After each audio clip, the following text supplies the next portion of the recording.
High, সবাই কেমন আছেন? আশা করি সবাই ভালো আছেন। এই মন্দিরটার কথা আগেও বলেছিলাম।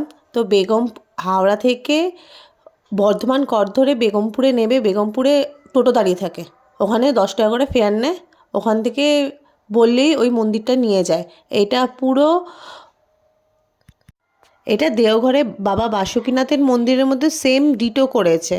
দেখতে খুবই সুন্দর। এখনও কোনো মানুষের সেরকম আনাগোনা দেখিনি, কিন্তু হ্যাঁ, মন্দিরটা দেখার মতো করেছে। আপনারা পারলে প্লিজ ভিজিট করুন মন্দিরটাতে। আর পারলে আমার যদি এইটা ভালো লেগে থাকে, আপনারা প্লিজ লাইক করে দেবেন, শেয়ার করে দেবেন এবং সাবস্ক্রাইব করে দেবেন। Please, thank you.